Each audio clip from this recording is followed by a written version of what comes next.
"Don't come in! Get out now!" the maid shouted before I had even touched my son's front door. I stopped with one hand still wrapped around my car keys, my heart suddenly pounding for reasons I couldn't yet explain. She wasn't angry. She was terrified. Her eyes kept darting over her shoulder toward the living room, as if someone inside might hear her. "Please?"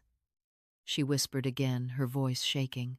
"Mrs. Collins, don't step inside." Before I could ask a single question, the front door swung open wider. My daughter-in-law, Melissa, stood there with a smile that never reached her eyes.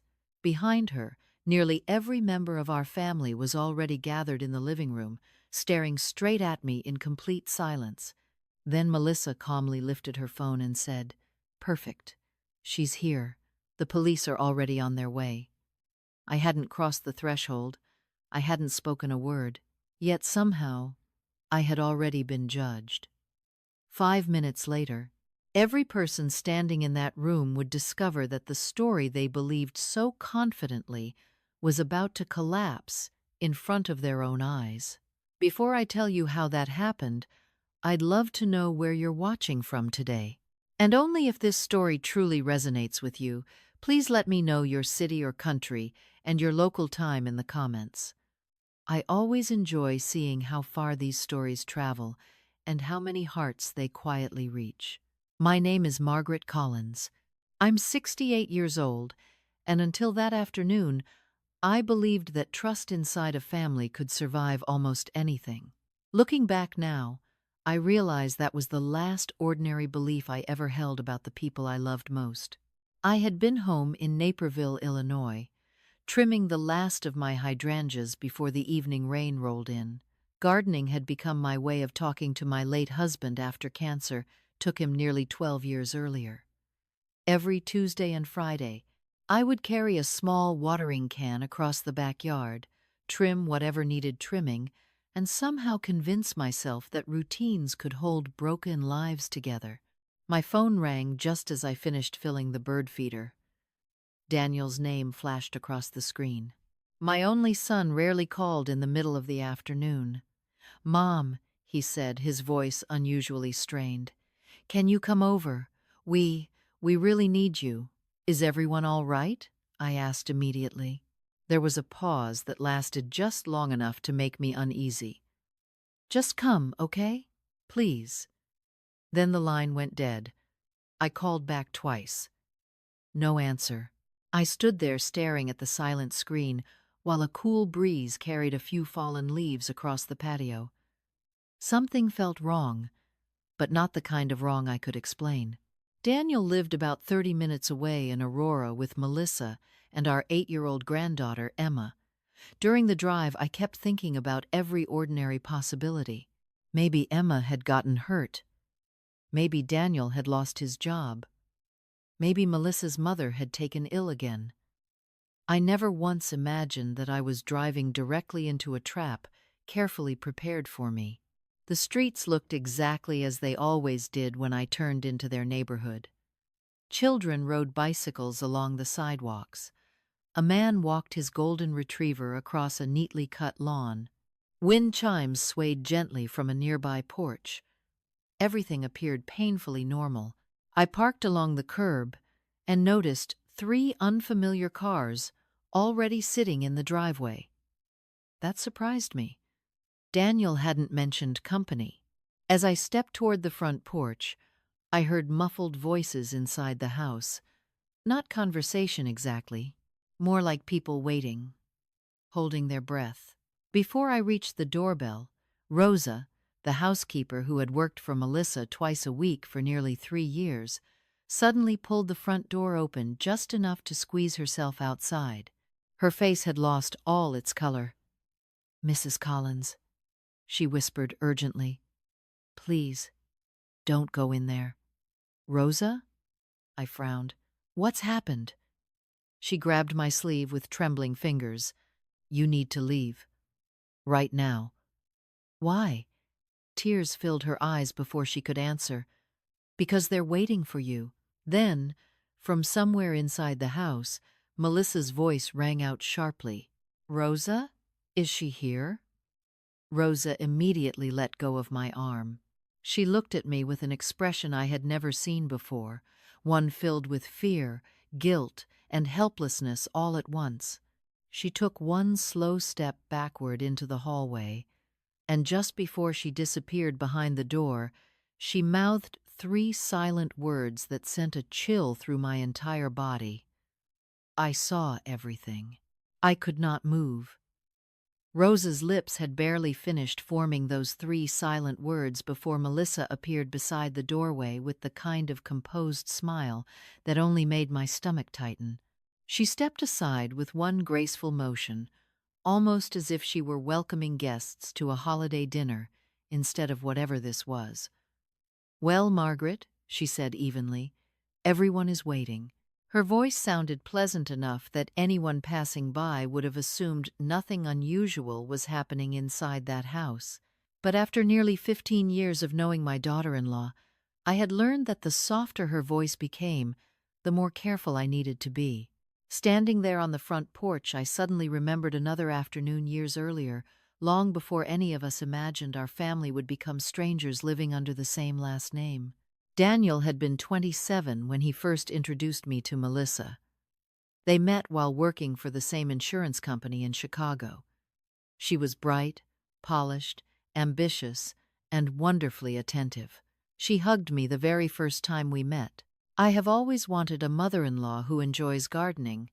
She had laughed after noticing dirt beneath my fingernails from planting tulips that morning. "Maybe you can teach me." I believed every word. After losing my husband, I wanted more than anything to believe our family was growing instead of shrinking. During those first few years, Melissa called me almost every Sunday afternoon. Sometimes she asked for my chicken pot pie recipe. Sometimes she wanted advice about planting tomatoes or repainting the guest bedroom. "Daniel says you always know how to fix everything," she once told me with a warm smile. "He is exaggerating," I answered. "I just have more practice making mistakes." We both laughed. Looking back now, I often wonder whether those moments were genuine or simply easier because life had not yet become complicated. Then Emma was born, and everything changed, although not all at once. It happened so gradually that I barely noticed it while I was living through it. Melissa returned to work after maternity leave, and I happily offered to help. Every Wednesday, I drove to Aurora before sunrise.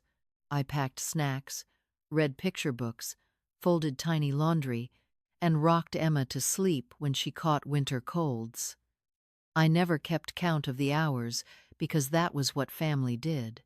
One evening, after Daniel arrived home late from work, he found me washing bottles at the kitchen sink. "Mom," he said quietly, "I do not know what we would do without you." I smiled without turning around. "One day Emma will be old enough to remind you how little sleep you gave me." He laughed and kissed the top of my head. Those moments stayed with me far longer than they probably should have. As the years passed, small things began changing around me. Nothing dramatic, nothing anyone else would have considered worth mentioning. Melissa slowly stopped asking my opinion before making family decisions. Holiday dinners were scheduled without checking whether I was available. Birthdays became shorter visits instead of afternoons together. Family photographs appeared online before anyone remembered to send me one directly. Once, while setting the Thanksgiving table, I carried my late husband's old serving bowl into the dining room. Melissa glanced at it for barely a second before saying, "Maybe we should use something a little more modern this year." Her words were not cruel. They were casual. That almost made them hurt more. I quietly carried the bowl back into the kitchen cabinet. Daniel noticed. "Mom, it is just a bowl," he whispered while helping me stack plates. I forced a smile. "I know, but it had never been about the bowl. It was about watching pieces of my life disappear one ordinary decision at a time." Emma remained my brightest comfort. Every Friday after school, she would run toward me shouting, "Grandma Maggie," before throwing her backpack onto the hallway floor. We baked cinnamon cookies together. We planted herbs in little clay pots. We watched old musicals while sharing a blanket on the couch. One afternoon, she looked up from her coloring book and asked, "Grandma, why do you always come to our house? Why do we never come to yours anymore?" Children often ask questions adults spend years avoiding. I simply smiled and brushed a strand of hair away from her face. Sometimes grown-ups get busy. Even as I said the words, I knew they were not entirely true. People make time for what matters to them. Over the past 2 years, I had begun feeling less like family and more like a reliable piece of furniture that everyone appreciated until they no longer noticed it was there. Still, I kept showing up. I kept believing patience could heal distance. Standing on Daniel's front porch now, with Rosa's frightened eyes still fixed on mine, I realized something that chilled me far more than anything waiting behind that door. Whatever had been planned inside that house had not been created in a single afternoon. It had been built quietly, one overlooked moment at a time, and somehow I had been the last person to see it coming. Melissa stepped back without another word, leaving the doorway completely open. I looked past her into the living room. Every chair seemed to be occupied. Daniel stood near the fireplace with his hands buried in his pockets, avoiding my eyes. His younger sister, Rebecca, sat stiffly beside our Aunt Linda. Melissa's older brother, Kevin, leaned against the wall with his arms crossed. Even Melissa's parents had driven in from Rockford. The room was so quiet that I could hear the grandfather clock in the hallway marking each passing second. It felt less like walking into my son's home and more like entering a courtroom where the verdict had already been decided. I took one slow breath and stepped inside. Rosa quietly disappeared toward the kitchen without saying another word. Melissa closed the front door behind me with a soft click. The sound echoed much louder than it should have. "Thank you for coming," she said calmly. "Please have a seat." I remained standing. Daniel said it was urgent. "Is Emma all right?" Melissa answered before my son could speak. "Emma is spending the afternoon with a friend. She does not need to hear what we are about to discuss." Something inside me tightened. Daniel finally looked up for only a moment before lowering his eyes again. I searched his face for reassurance, for confusion, for anything that might tell me this was all some terrible misunderstanding. I found nothing except silence. Melissa folded her hands together as though she had rehearsed every word. "Margaret, yesterday afternoon my diamond necklace disappeared."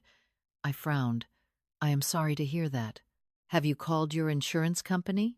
She gave a faint smile. "Not yet." Kevin let out a quiet laugh that sounded more like disbelief than amusement. Melissa continued. "The necklace was inside my bedroom jewelry case before lunch. By dinner, it was gone." I nodded slowly, still waiting for the point. "I hope you find it." She looked directly into my eyes. "We already know who took it." The room became even quieter. I felt every pair of eyes settle on me. "Melissa," I said gently, "what exactly are you trying to say?"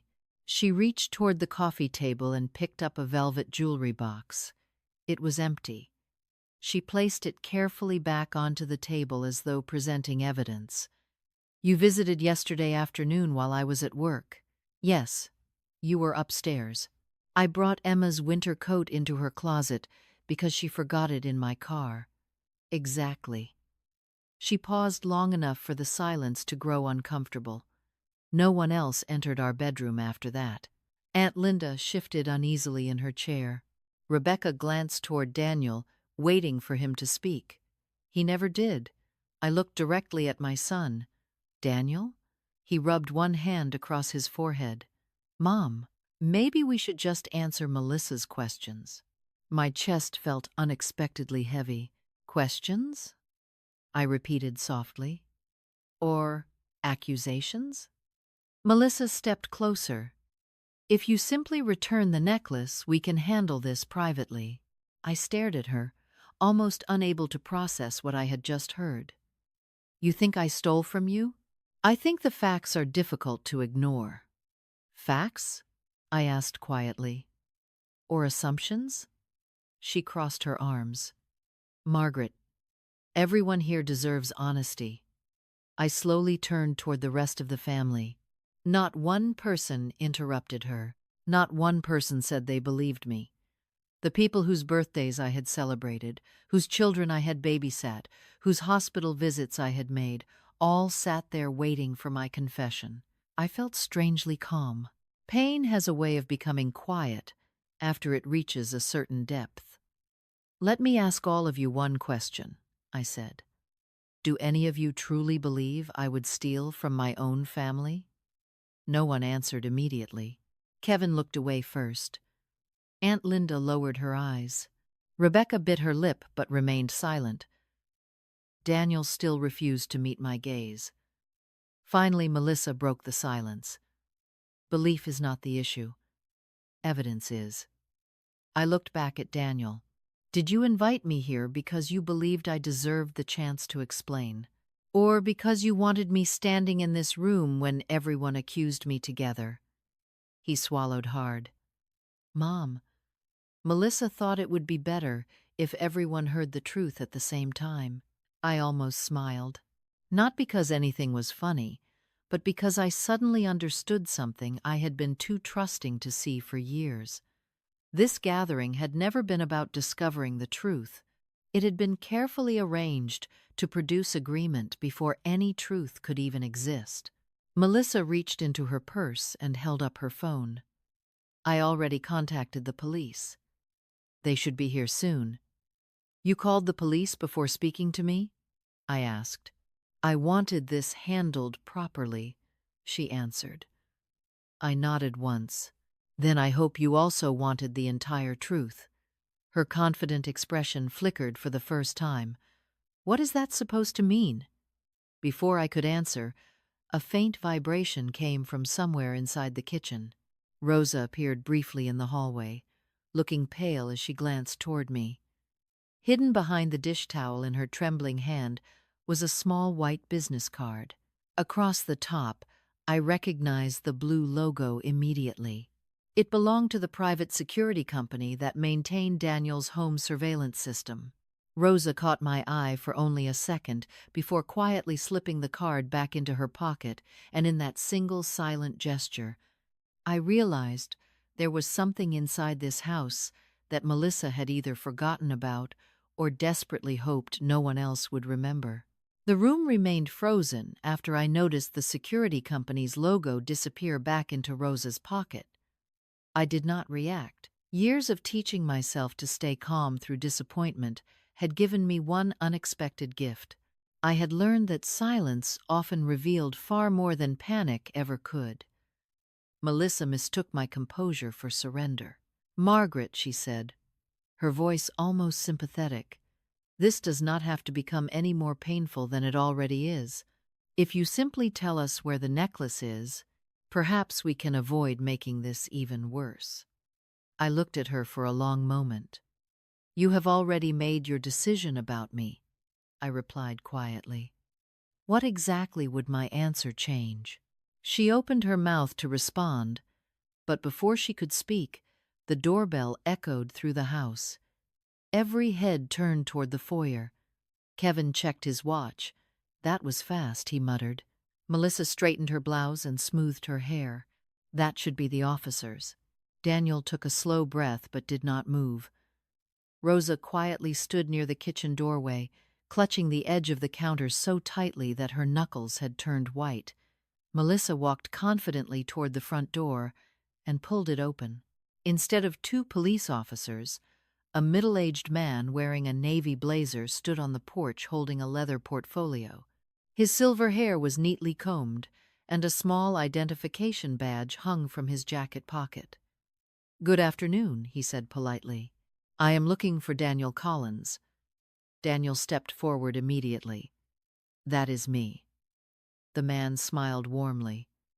"I am Richard Hale with Guardian Home Security. We received an emergency service request from this address regarding a possible theft, and a request to preserve surveillance footage before law enforcement arrives. Melissa blinked. I thought that request would simply be processed electronically. Normally it is, Mr. Hale answered. However, the system here is enrolled in our premium verification program. When a homeowner reports a possible crime involving recorded evidence, we send someone personally whenever possible to ensure the footage remains intact. He stepped inside after Daniel nodded. His eyes slowly scanned the room before settling on me. For a brief second, his expression changed from professional courtesy to unmistakable surprise. "Well," he said softly, "I never expected to see you here." I frowned, searching his face. Then recognition came rushing back. "Richard?" He smiled with genuine warmth. "Mrs. Collins, it has been a very long time." Several people exchanged confused glances. Melissa looked from him to me. "You know each other?" Richard gave a small laugh. "Know each other? 20 years ago, my mother nearly lost her home after my father passed away. Mrs. Collins volunteered with the county senior legal assistance office. She spent months helping families like ours organize paperwork, understand financial documents, and avoid foreclosure scams. She never accepted a single dollar. I had almost forgotten those years. After my husband retired from the fire department, we had both volunteered several evenings each month, helping elderly residents navigate complicated legal and financial forms. "That was a long time ago," I said quietly. Richard shook his head. "Not for my family.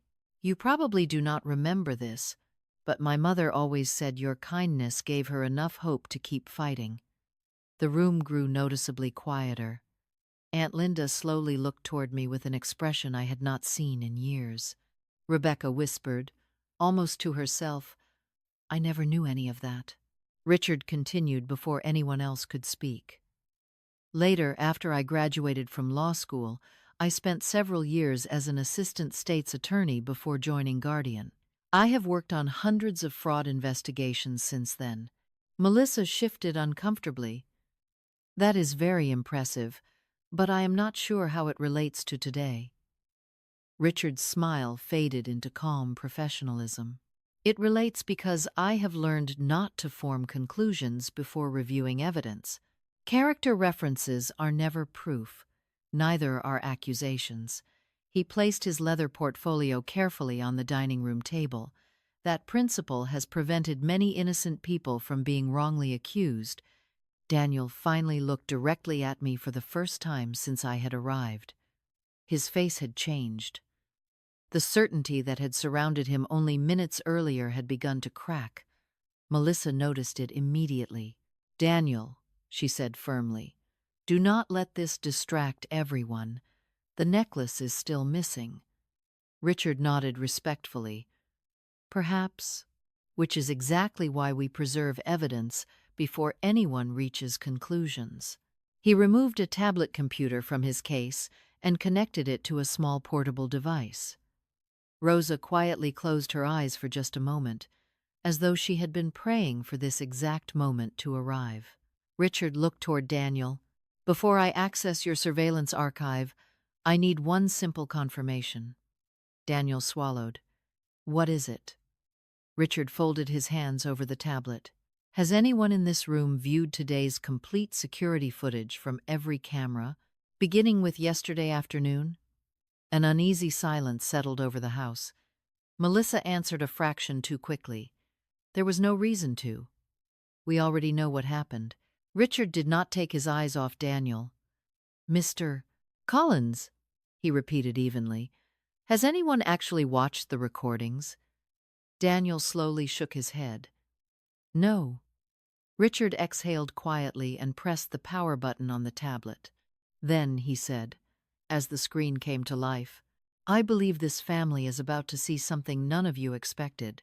No one spoke. As Richard connected the tablet to the home's security system, the soft tapping of his fingers against the screen seemed unusually loud inside the silent living room. I watched Melissa from across the room. Only a few minutes earlier, she had stood with complete confidence, certain that every person present would support her version of events. Now she folded her arms more tightly across her chest, her eyes fixed on Richard instead of me. Daniel remained beside the fireplace, his shoulders tense, as though he suddenly realized that certainty and truth were not always the same thing. Richard looked up briefly. The system stores recordings both locally and in an encrypted cloud archive, he explained calmly. That prevents footage from being altered after an incident is reported. Melissa forced a polite smile. That is exactly why I wanted everything reviewed. Richard simply nodded without responding. He had spent enough years around investigations to recognize when someone was speaking more for the audience than for the facts. While the archive loaded, Aunt Linda quietly turned toward me. "Margaret," she said almost hesitantly, "Richard mentioned you volunteered with legal aid. I never knew you did that." I smiled faintly. It was something your uncle and I believed in. There were many widows and retirees who became easy targets after losing their spouses. Rebecca looked genuinely surprised. "You never talked about it. There was never much reason to." I glanced toward the framed family photographs lining Daniel's bookshelf. Helping people does not become more meaningful because it is repeated at dinner. Richard looked over his shoulder with an approving smile. Mrs. Collins never liked attention. He paused before adding, "I remember one particular winter. A retired Navy veteran was days away from signing documents that would have cost him nearly everything he owned. She spent 3 evenings reviewing paperwork with him after finishing her regular job. She caught errors that even experienced professionals had missed." Kevin frowned. "You worked in finance?" I shook my head. "No. I worked for nearly 30 years as an administrative coordinator with DuPage County. Most of what I knew came from experience, careful reading, and asking good questions before signing anything." Richard added quietly, "She also had an unusual habit that saved more than one family. She documented everything." Daniel slowly looked toward me. "Documented? Your mother kept records," Richard answered. "Notes, dates, receipts, conversations. Not because she distrusted people, but because she believed memories become unreliable when emotions take over." Those words seemed to linger in the room. I remembered my late husband smiling whenever I labeled another storage box or filed another folder inside our basement cabinet. "You could probably find the receipt for the coffee we drank on our first date," he used to tease. "Probably not," I would laugh. "But I could tell you where we parked." The memory warmed me for only a second before the present returned. Melissa gave a quiet shrug. "Keeping paperwork has nothing to do with missing jewelry." Richard remained focused on the screen. "Perhaps not." Rosa slowly stepped forward from the kitchen. She still looked frightened, but there was something steadier in her voice now. "Mrs. Collins always writes everything down." Melissa turned sharply toward her. "Rosa." The single word carried enough warning to make the young woman immediately fall silent again. I noticed it. So did Richard. He looked directly at Rosa. "You are free to answer any question truthfully. No one here should feel pressured to remain silent." Rosa lowered her eyes but gave the smallest nod. I reached into my handbag almost without thinking. Old habits had followed me everywhere for decades. Inside was the small leather planner I carried every day. Not because I expected trouble, but because I had always believed that ordinary lives deserved accurate memories. Richard noticed it immediately. "You still carry one?" he asked with a smile. "Every day." I handed it to him. "Yesterday's appointments are on the afternoon page." Melissa looked irritated. "A calendar proves nothing." Richard opened the planner carefully. Yesterday's schedule filled nearly every hour in neat blue handwriting. 10 o'clock, grocery pickup. 11:30, Pharmacy. 1:15. Emma's winter coat returned after school pickup had been canceled because of her piano lesson. 1:32. Left the Collins residence. 1:55. Gas station receipt attached. 2:10. Garden Center in Naperville. Richard looked at the small receipt tucked neatly into the planner pocket and quietly compared the printed timestamp. Interesting, he murmured. Kevin leaned closer. What does that mean? Richard did not answer immediately. Instead, he continued scrolling through the surveillance archive as several loading bars crossed the screen. It means timelines matter, he finally said. People often remember feelings more clearly than facts. Melissa took one uneasy step forward. Can we please stop talking about notebooks and just watch the recording? Richard nodded. That is exactly what we are about to do. A soft chime sounded from the tablet. The archive had finished loading. Multiple camera views appeared across the display, each marked with yesterday's date and precise timestamps down to the second. Richard rested one finger above the playback button but did not press it yet. His eyes narrowed as he studied one particular camera icon located near the upstairs hallway. Then he looked slowly toward Daniel. There is something unusual here, he said quietly. According to the system log, one interior camera stopped transmitting for exactly 6 minutes yesterday afternoon before reconnecting automatically. That almost never happens unless someone intentionally interrupted its field of view. The question is, who knew that camera was there in the first place? Richard did not press the playback button immediately. Instead, he enlarged the system log until every timestamp was clearly visible across the screen. The room leaned closer without anyone realizing it. 6 minutes. That tiny gap suddenly felt much larger than it sounded. Melissa folded her arms and forced a laugh that landed awkwardly in the silence. Technology fails all the time, she said. A camera disconnecting does not prove anything. Richard nodded politely. You are correct. By itself, it proves very little. His finger moved across the display. That is why we never examine one piece of evidence in isolation. He tapped another icon, revealing a second camera overlooking the upstairs hallway from the opposite direction. Modern systems overlap their coverage whenever possible. Melissa's smile faded almost imperceptibly. Richard continued speaking in the same calm tone. Even if one camera temporarily loses sight of an area, another often records movement nearby. Daniel stepped closer.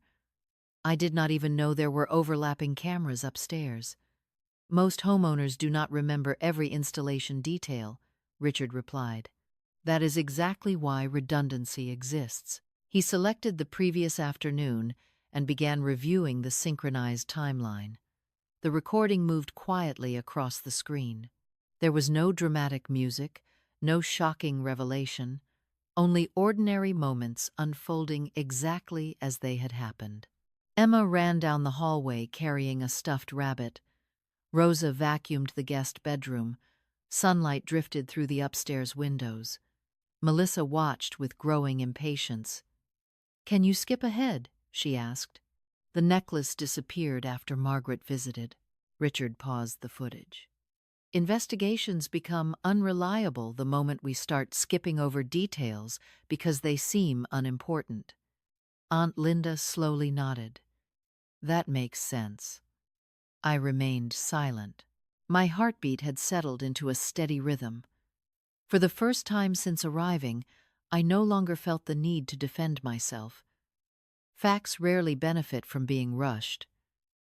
Richard resumed playback. At exactly 1:24 in the afternoon, I appeared on the hallway camera, carrying Emma's blue winter coat over one arm.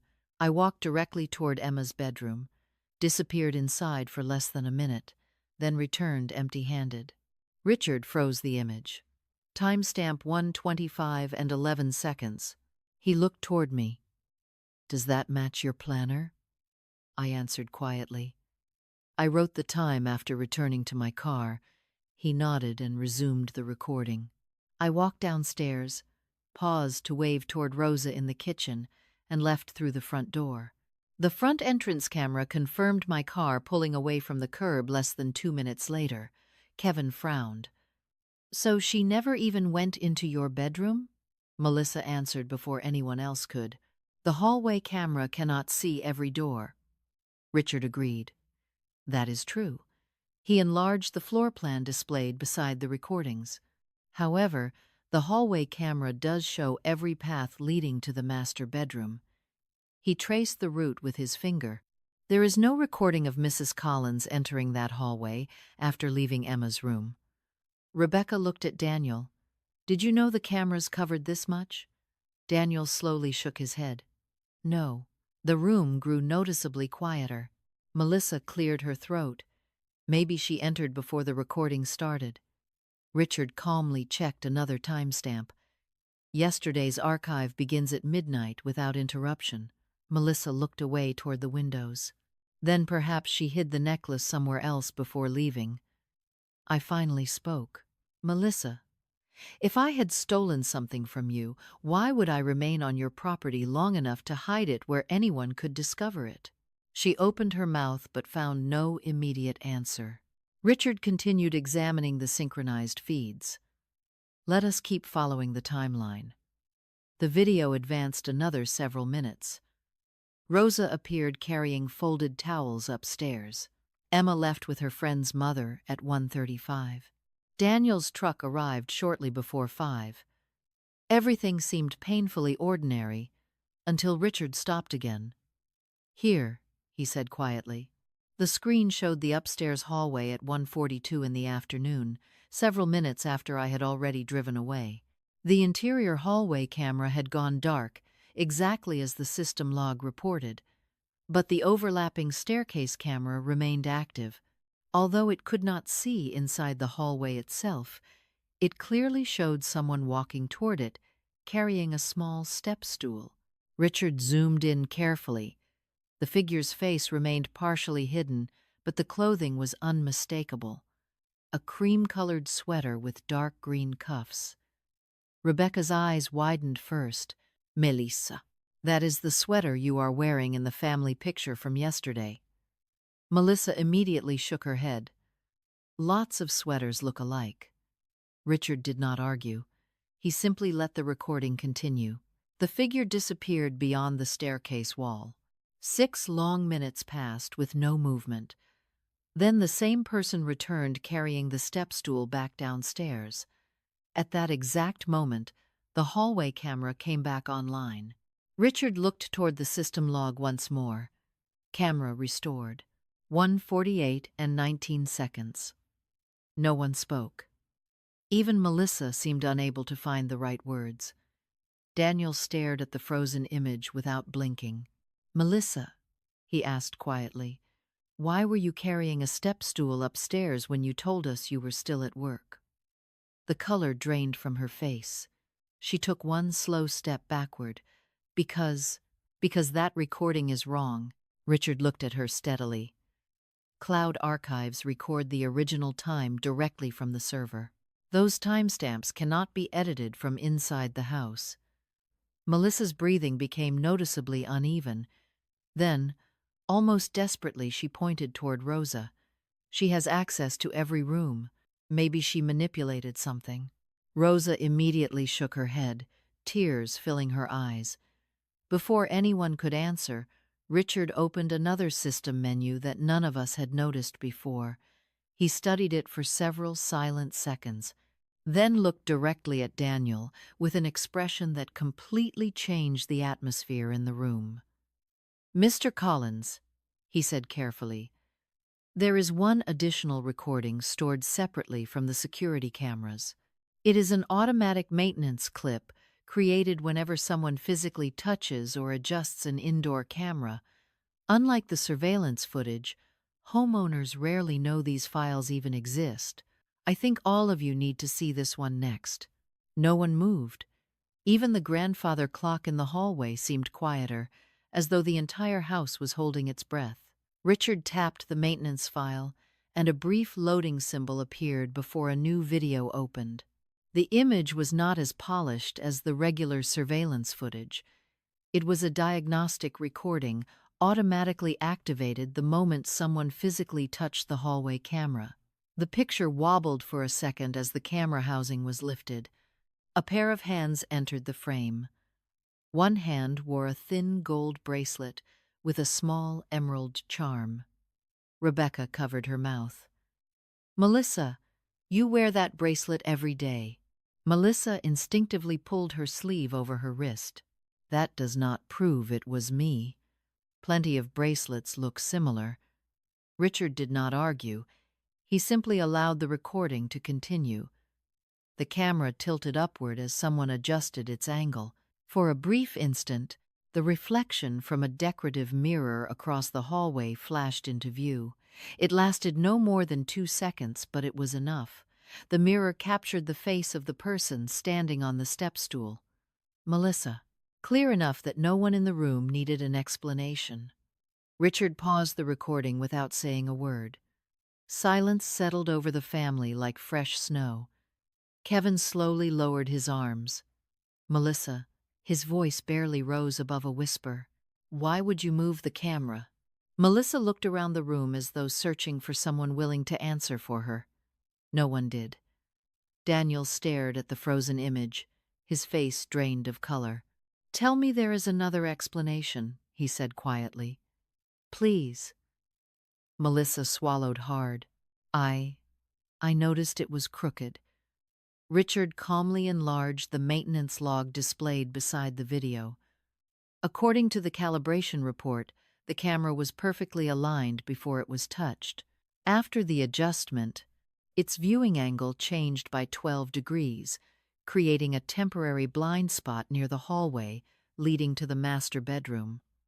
Aunt Linda slowly leaned back in her chair. "That cannot be a coincidence." Melissa shook her head more firmly now. "You are twisting everything. I only adjusted it because it looked uneven." Rosa suddenly spoke from the kitchen doorway. Her voice trembled, but she did not look away this time. "That is not what happened." Every head turned toward her. Melissa's expression hardened instantly. "Rosa, stay out of this."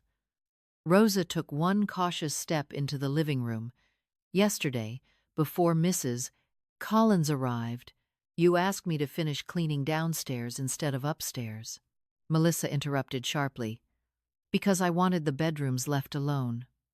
Rosa nodded slowly. "Then you carried the step stool upstairs yourself." Melissa folded her arms again. "That still proves nothing." Rosa drew a shaky breath. "When you came back down, I asked if something was wrong with the camera." Tears filled her eyes as she continued. "You told me, 'Do not worry about it. Nobody needs to see everything.'" The room became painfully still. Daniel closed his eyes for a long moment before opening them again. "Melissa." She turned toward him immediately. "You are believing the housekeeper over your own wife?" His answer came much more slowly than anyone expected. "I am trying to understand why every new piece of evidence points in the same direction."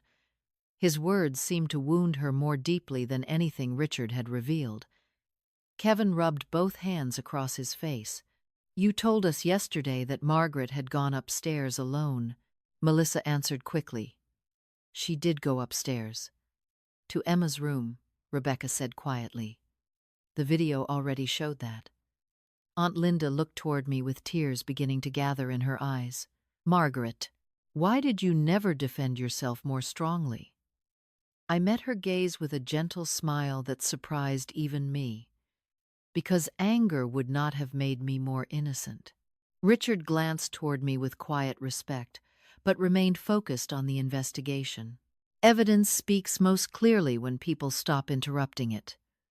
Daniel slowly walked toward the dining room table, where the empty jewelry box still rested.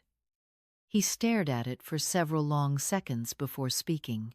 "Melissa, Kana, when you called me yesterday, you sounded completely certain Mom had taken the necklace, because I believed she had. Or because you wanted everyone else to believe it? Daniel asked softly. Melissa stepped backward until she reached the kitchen island. You do not understand. Then help us understand, Rebecca replied. Because right now nothing makes sense anymore. For the first time since I had arrived, the family was no longer standing together.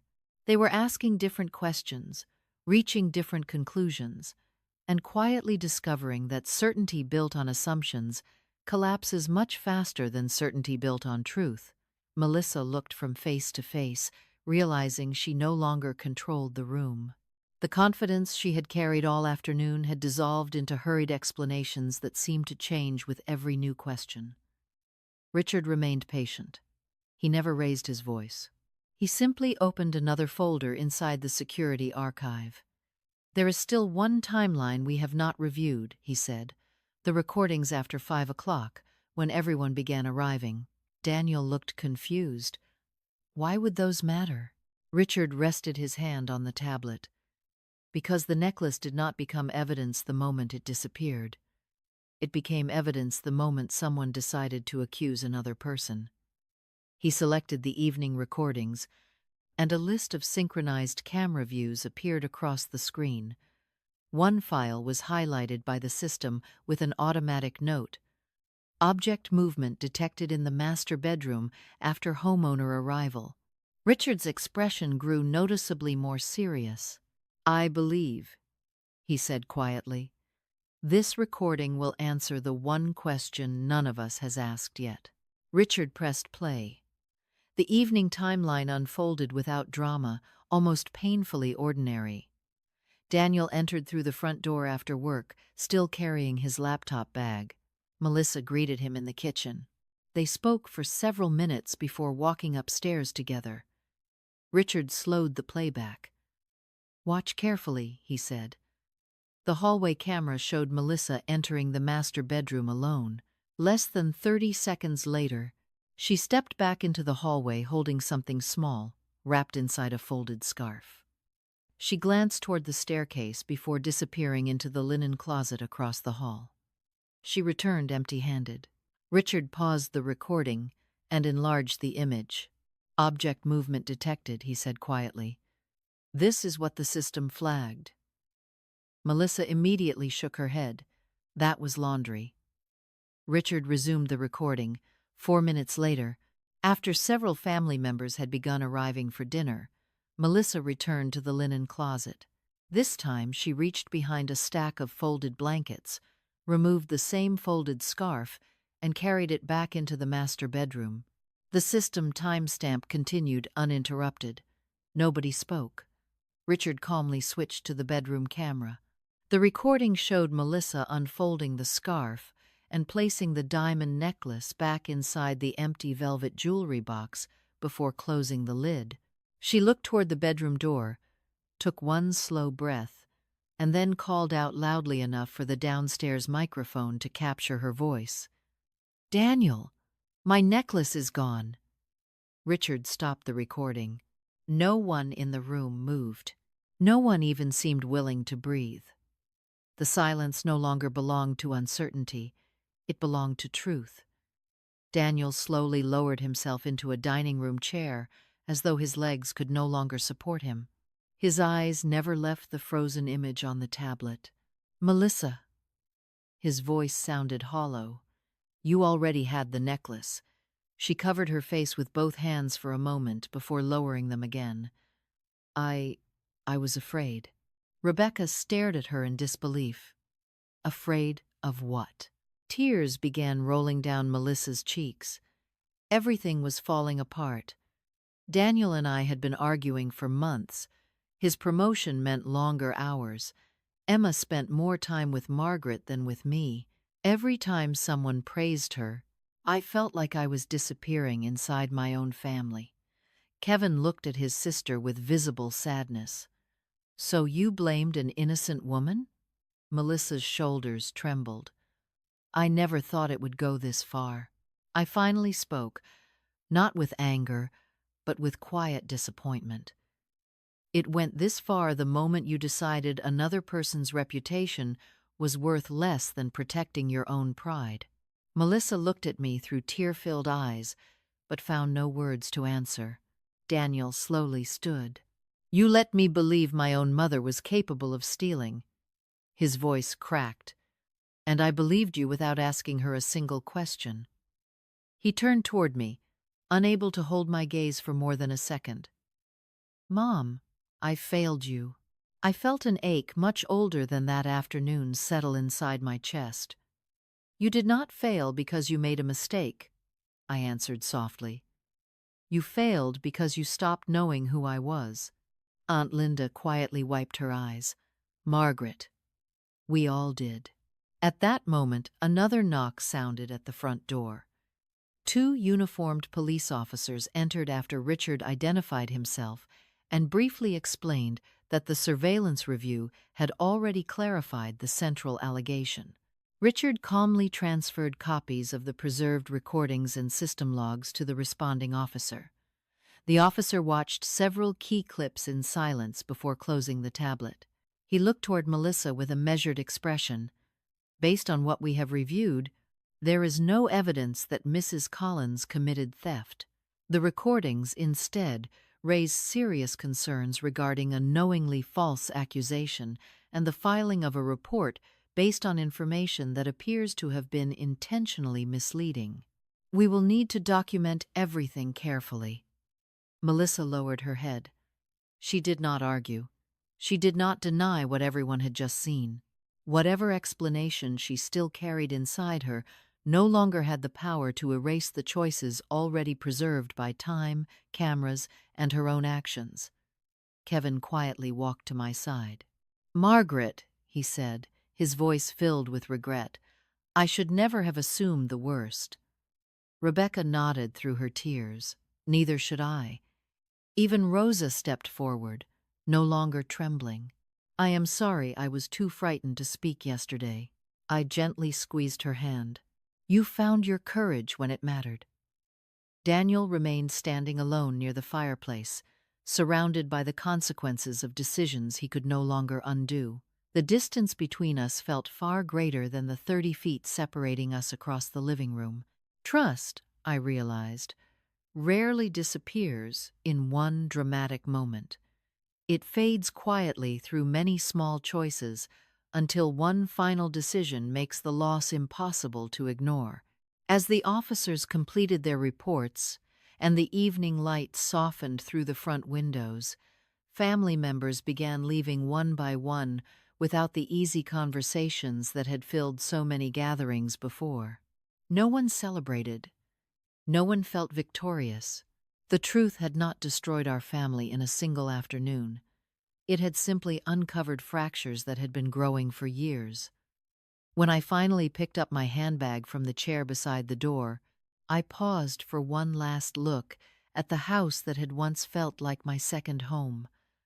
I knew I was walking away with my name restored, but I also knew that the next steps would not be about proving anything anymore. They would be about deciding whether a broken family could ever learn to become an honest one again. 3 months passed before I drove anywhere near Daniel's neighborhood again. I did not avoid it out of anger. I simply needed enough quiet to hear my own thoughts without the weight of everyone else's expectations pressing against them.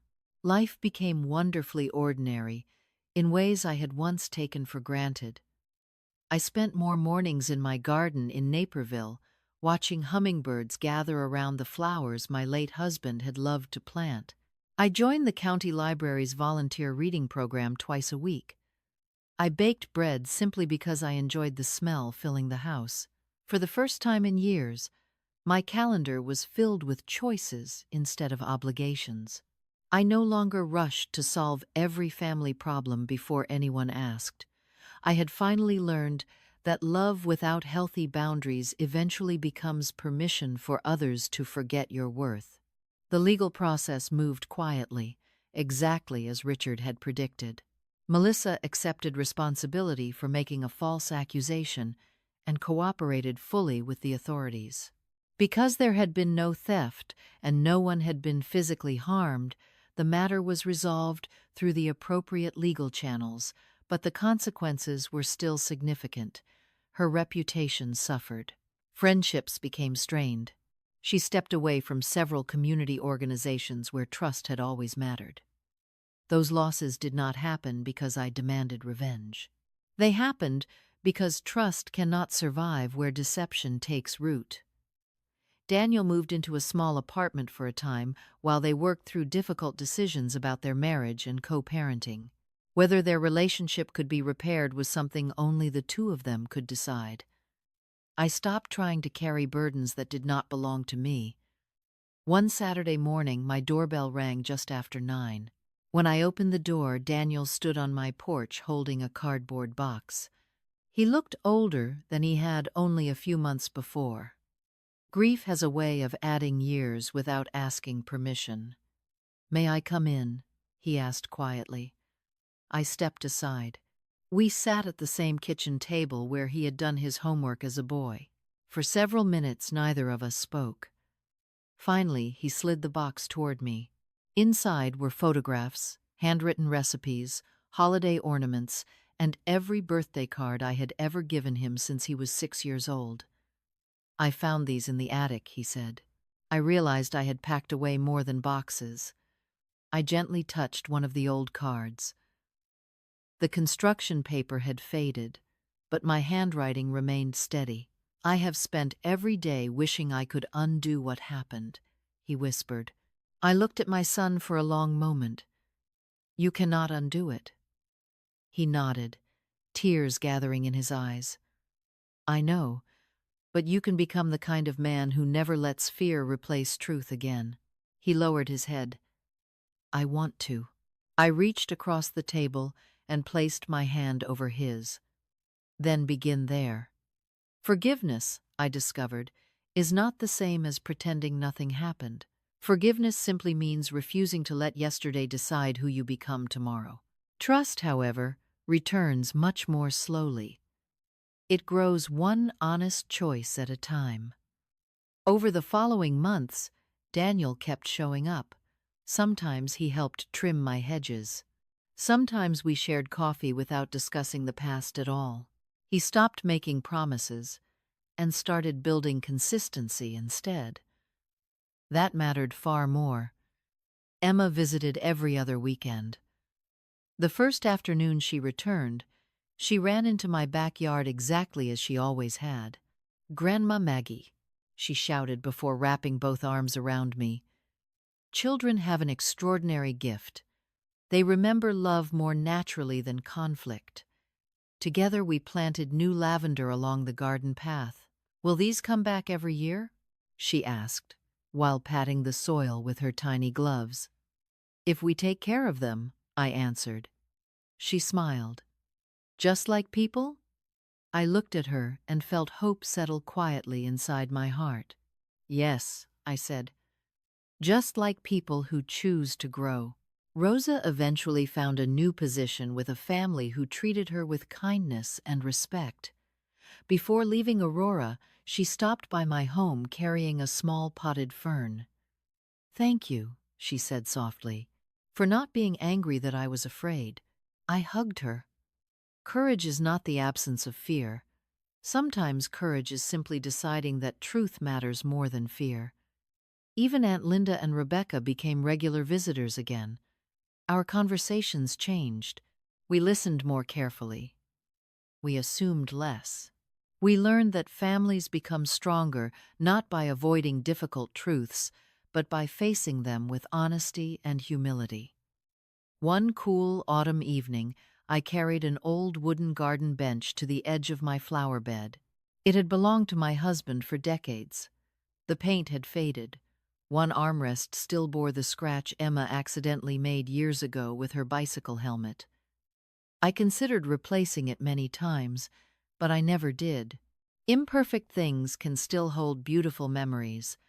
I sat there as the sun slipped below the trees, listening to leaves rustle across the yard. For the first time in a very long while, I realized I no longer needed anyone's approval to know my own value.